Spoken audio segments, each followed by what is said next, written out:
ಜಗತ್ತಿನ ಸಕಲ ಚರಾಚರಗಳಲ್ಲಿ ನೆಲೆಸಿರುವ ಆ ಪರಶಿವನಿಗೆ ಶರಣು. ಜನರು ಕೇಳ್ತಾರೆ, ಏನಿದೆ ಆ ಕೈಲಾಸನಾಥನಲ್ಲಿ ಅಂತ?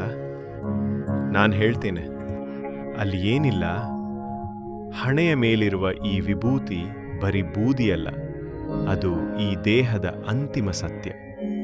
ಕೊರಳಲ್ಲಿರುವ ಹಾವು ಭಯವಲ್ಲ, ಅದು ಕಾಲವನ್ನೇ ಜಯಿಸಿದ ಸಂಕೇತ. ಆತನ ಕೈಯಲ್ಲಿರುವ ಡಮರು ಸೃಷ್ಟಿಯ ಲಯವಾದರೆ, ಹಣೆಯ ಮೇಲಿನ ಕಣ್ಣು ಅಧರ್ಮದ ನಾಶದ ಸಂಕೇತ. ಜೀವನದ ಜಂಜಾಟದಲ್ಲಿ ದಾರಿ ಕಾಣದಾದಾಗ ಕಣ್ಣು ಮುಚ್ಚಿ ಒಮ್ಮೆ ಓಂ ನಮಃ ಶಿವಾಯ ಎಂದು ಉಚ್ಚರಿಸಿ ನೋಡಿ. ಅಲ್ಲಿ ಶ್ರೀಮಂತಿಕೆಯ ಹಮ್ಮಿಲ್ಲ, ಬಡತನದ ಕೀಳರಿಮೆಯಿಲ್ಲ. ಅಲ್ಲಿರುವುದು ಕೇವಲ ನಿಷ್ಕಲ್ಮಶ ಭಕ್ತಿ ಮತ್ತು ಅಪಾರವಾದ ಶಾಂತಿ. ರುದ್ರನೂ ಅವನೇ, ಲಯಕಾರಕನೂ ಅವನೇ.